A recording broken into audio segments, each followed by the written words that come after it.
பாருங்க அந்த பிள்ளைங்க இந்த கலரை பார்த்துருக்கீங்க, இந்த பிள்ளைங்க அந்த சைஸ் இல்லாம போனா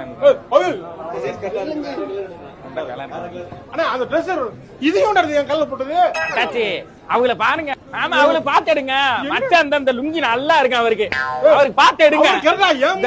ஒரு சைஸ்ல தான் இருப்பாரு. அண்ணே ஒரு நிமிஷம் வச்சு பாத்துக்கிறேன். என்னங்கடா அது ஒரே நாள் அவ்வளவு கூட்டம் இல்லைங்க அவங்க இங்க இல்லைங்க.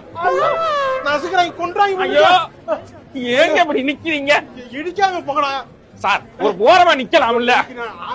அம்மா ஐயோ ஏன் பேட்டாது நான் போட்டுக்க பேட்டாது முடியா முடியாது முடியா. ஏங்க இந்த பேண்ட் நல்லா இருக்கு. அம்மா மூத்து முட்டுறாங்க உடனே வெளிய போறடா. ஐயோ அம்மா என்னடா ஆச்சு உள்ள? என்னடா எல்லாம் தரையே தெரிய மாட்டேங்குது, பூரா இடிச்சுக்கிட்டு போயிட்டு வந்துட்டு இருக்காங்களே. என்னது இன்னைக்கு வர மாட்டேங்க நினைச்சு வந்தா இன்னைக்கு கூட்டம் பாத்துக்கிறாங்க. நம்மள மாதிரியே எல்லாம் யோசிப்பாங்க போல் இருக்கு. தீபாவளி வந்துட்டாலே இவங்க அட்டுலி தாங்க முடியல. ஊருக்கு போகும்போது கூட்டமா போறாங்க, வரும்போது கூட்டமா வராங்க.